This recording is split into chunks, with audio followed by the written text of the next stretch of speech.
दूसरे राज्य में चलाना नहीं चाहते, इसलिए दिन को रात और रात को दिन में बदलने का निर्णय किया है और आदेश दिया है कि सबको रात में जगना है और जगकर अपने कार्य को करना है। बैठ जाओ, चलो बैठ। अपने खेतों को जोतना है और अपने व्यापार को करना है। केवल अंधेरा होने के पहले अपने बिस्तर पर जाकर सो जाना है। जो इस आज्ञा का पालन नहीं करेगा उसे मृत्यदंड की सजा। मंत्री अपने इस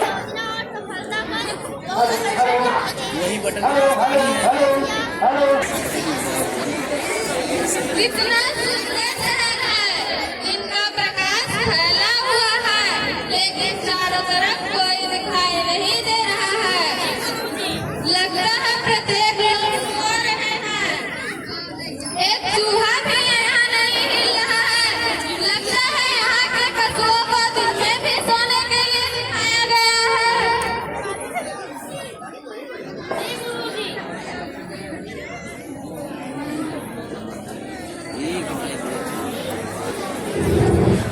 जी गुरुजी, लगता है पूरा दिन टहलना ही पड़ेगा, कुछ मिलने जुलने वाला नहीं है। जी गुरुजी, पूरा दिन एक दुकान भी नहीं खुला। जी गुरुजी, भूख बहुत जोरों की लगी है, चलो कहीं कुछ खरीद कर खाते हैं। चलिए गुरुजी।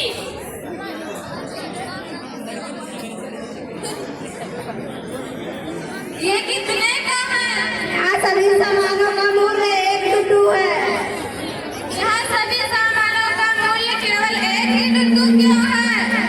कि इस राज्य को चलाने वाले राजा और मंत्री दोनों मूर्ख हैं।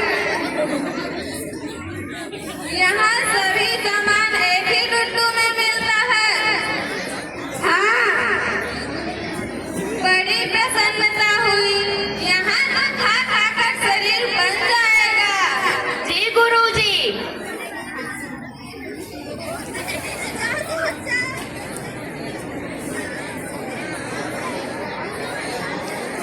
यहाँ चावल खरीदो चाहे तेल, सब 1 ही टुटू में मिलता है। हाँ गुरुजी। लगता है ये मूर्खों का राज्य है। यहाँ रुकना हम लोगों के लिए खतरे से खाली नहीं है। यह स्थान हम लोगों के लिए अच्छा नहीं है। चलो यहाँ से चले। हम यहाँ से जाने वाले नहीं हैं। यहाँ पर 1 रुपए में पेट भर खाओ। हम यहाँ से तो जाने वाले नहीं हैं गुरुजी। वे सभी मूर्ख हैं। यहाँ कब क्या हो जाए इसका कोई पता नहीं है। कुछ भी हो गुरुजी, हम जाने वाले तो नहीं हैं। आप जाइए, हम यहीं रहेंगे। बैठ जाओ, सब लोग नहीं मारेंगे भी बहुत। बैठ। में सेज लगाने घुस गया है, उसके यहाँ पर 1 रुपए में पेट भर खाऊंगा, केला और घी खाऊंगा और भात रोटी खाऊंगा और खा खा के गली के सांड की तरह मैं मोटे हो जाऊंगा। गरीब व्यापारी के घर में सेज लगाने चला गया है।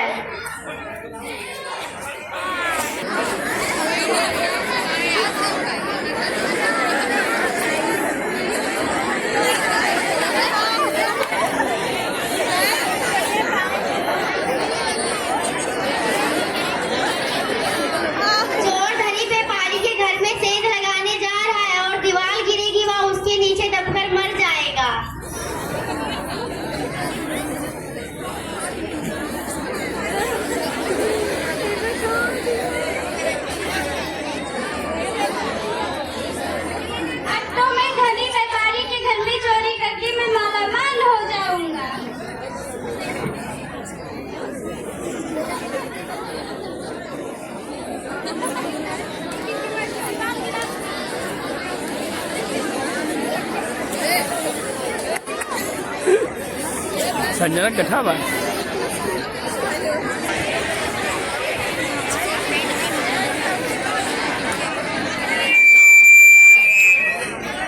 चोर के भाई का आगमन।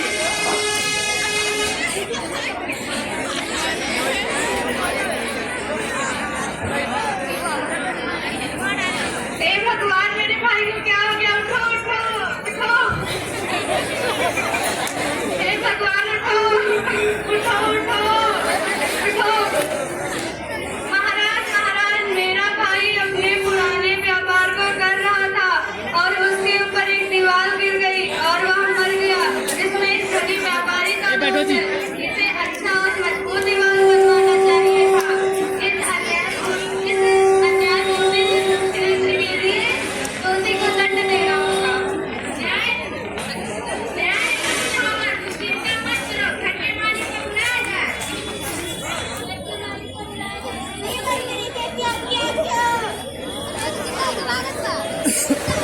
आपकी आज्ञा।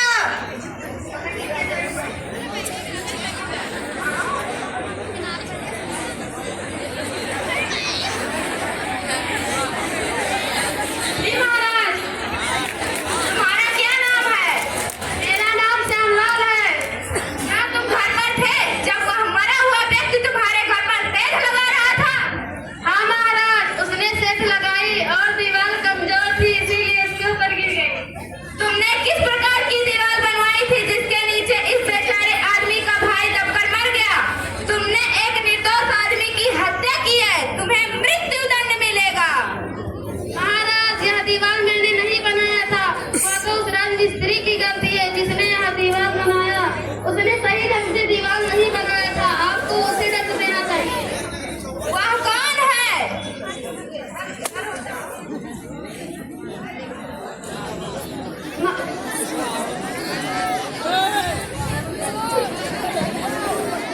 महाराज, महाराज राजमिस्त्री, मैं उसको जानता हूँ, वह बूढ़ा हो गया है, शायद वह मेरे पास की गली में रहता है। मंत्री, जो भी राजमिस्त्री है उसके हाथ पैर बांधकर उसे घसीटते हुए लाया जाए। सेनापति,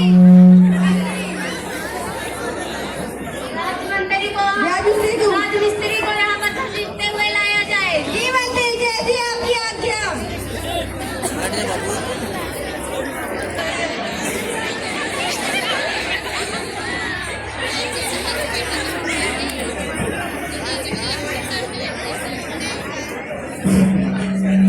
जी महाराज, तुमने इस आदमी के पिता के समय इसकी दीवार बनाई थी? जी मैंने बनाया था।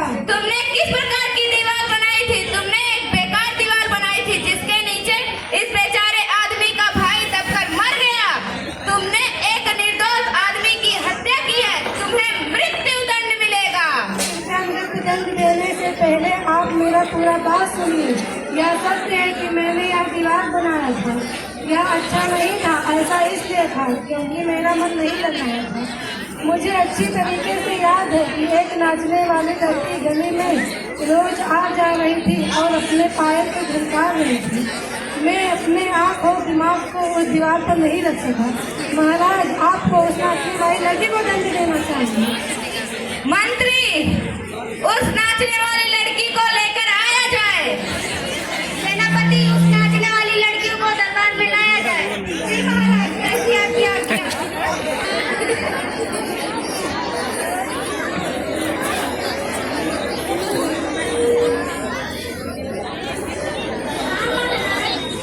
तुम उस समय बहुत वर्ष पहले तुम उस गली में आ जा रही थी और अपने पायल को झलका रही थी, जिस कारण इस राजमिस्त्री का ध्यान भंग हो गया।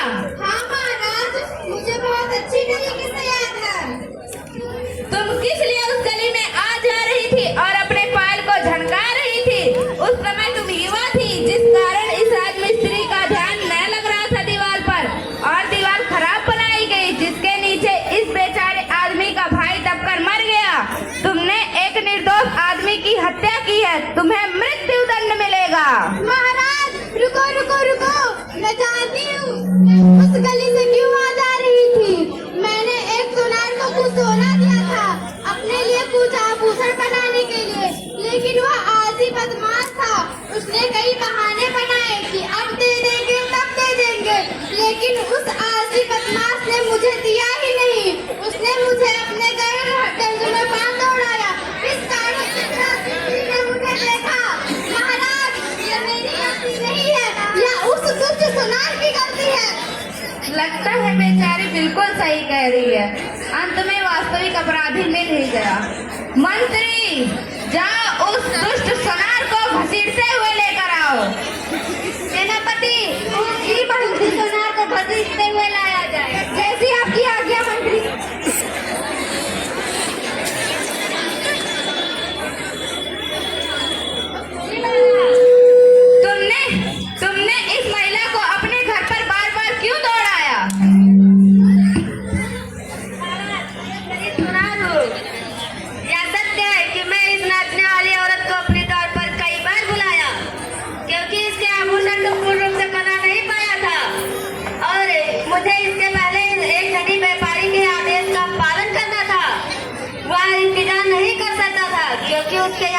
थी।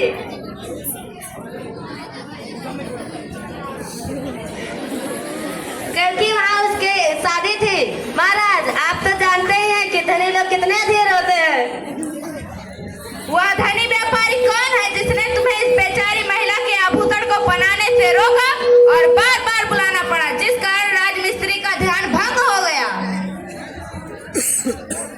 क्या तुम उसका नाम बता सकते हो? जी महाराज, वह कोई दूसरा नहीं बल्कि घर का वास्तविक मालिक वही है जिसकी दीवार गिरी है। न्याय घूम फिर कर फिरते उसी धनी व्यापारी के ऊपर आ गई।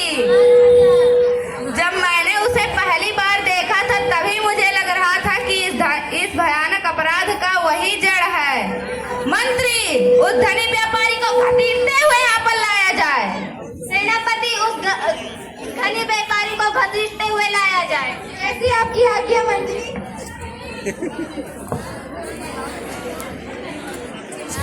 महाराज, महाराज, नहीं था, वो मेरे पिताजी के समय आभूषण और दीवार बने थे।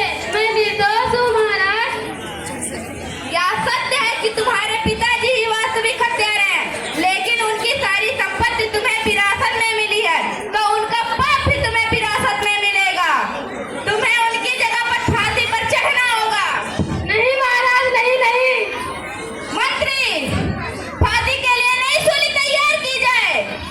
सेनापति, फांसी के लिए नई सूली तैयार की जाए। कैसी आपकी आज्ञा मंत्री। नहीं महाराज, नहीं नहीं।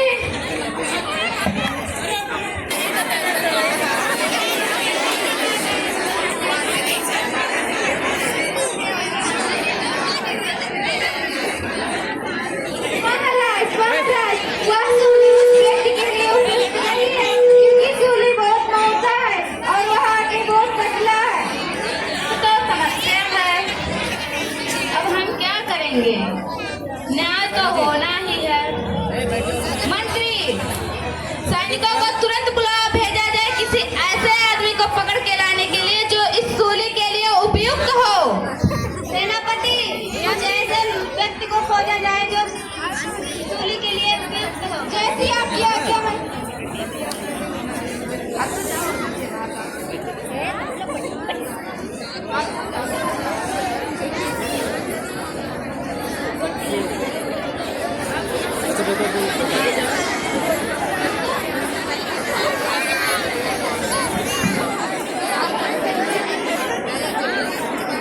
देखो देखो, वह रहा एक मोटा आदमी। चलो इसे पकड़ लेते हैं। हाँ हाँ चलो। मैंने क्या गलती की है? मैं तो निर्दोष हूँ, मैं एक सन्यासी हूँ। यह सत्य है कि तुम एक सन्यासी हो, किंतु यह राजा का आदेश है कि किसी मोटे आदमी की तलाश करो।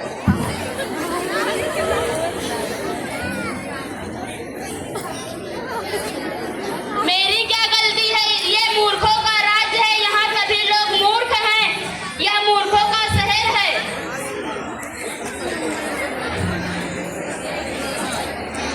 मेरे गुरुजी कहा करते थे कि यह मूर्खों का शहर है। मेरे गुरुजी तीनों भूतकाल, भविष्यकाल व वर्तमान काल, उन्हें तीनों कालों का ज्ञान है। आप कहाँ पे हैं? मेरे रोने की आवाज सुनिए और मुझे आके बचा लीजिए। गुरुजी, आप कहाँ हैं?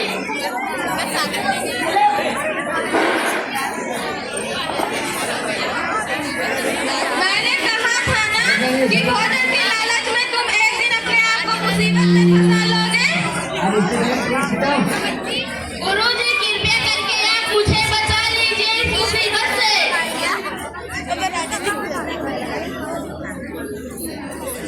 ओ बुद्धिमान राजा, महान कौन है, गुरु अथवा शिष्य? वास्तव में गुरु ही महान है, लेकिन तुम ऐसा क्यों पूछते हो? सबसे पहले मुझे सूली पर चढ़ाइए, फिर मेरे शिष्य को सूली पर चढ़ाइए। पहले मुझे नहीं, पहले मुझे सूली पर चढ़ाइए, फिर मेरे शिष्य को सूली पर चढ़ाइए। पहले आपने मुझे बुलाया है, इसलिए पहले सूली पे मैं चढ़ूंगा। यह कैसा बर्ताव है? गुरुजी, आप क्यों सूली पर चढ़ना चाहते? हमने तो चुनाव इसका किया था क्योंकि हमें एक मोटे आदमी की जरूरत थी। आप मुझसे इस प्रकार के प्रश्न मत पूछिए, मुझे मृत्यु दंड की सजा दीजिए। क्यों?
मैं अपने राज्य को खोना नहीं चाहता।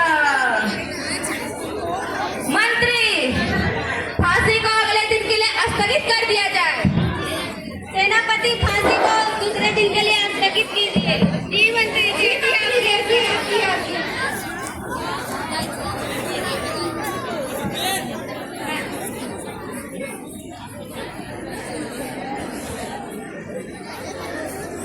हम ऐसा बिल्कुल भी नहीं चाहेंगे कि अगले जन्म में कोई और राजा और मंत्री बने।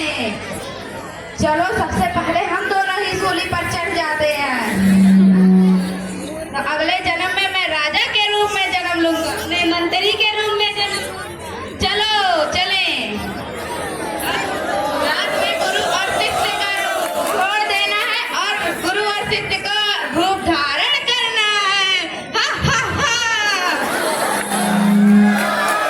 रात में हम अपराधियों को एक एक करके भेजेंगे। जब पहला आएगा तो उसे पहले फुसूली पर चढ़ा देना, जब दूसरा आएगा तब उसे याद रखना कोई गलती नहीं होनी चाहिए, वरना जी महाराज। वरना मैं तुझे एक फांसी पर चढ़ा दूंगा। जी महाराज।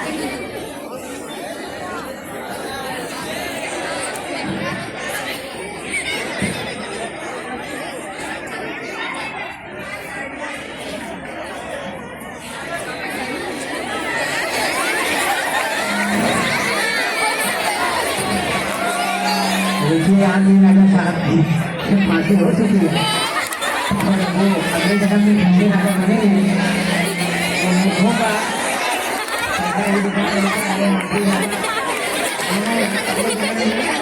राजा बनने की फांसी को कैसे चलो इन गुरु और शिष्य को सबके पास फेंक देते हैं। हाँ हाँ चलो। अरे ये हमारे गुरु और शिष्य नहीं बल्कि हमारे राजा और मंत्री हैं। अरे हमारे राजा मंत्री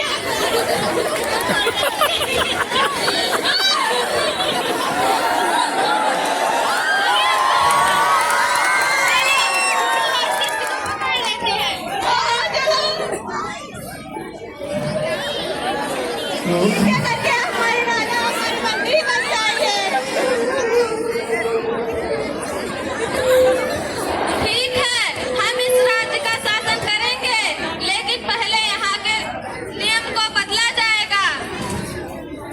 जी जैसे आपकी आज्ञा। पुनः दिन को दिन और रात को रात समझना होगा और यहाँ पर एक डुड्डू में कुछ भी नहीं मिलेगा। जी गुरु जी जैसी आपकी आज्ञा। आज से आप हमारे राजा और हमारे मंत्री हैं।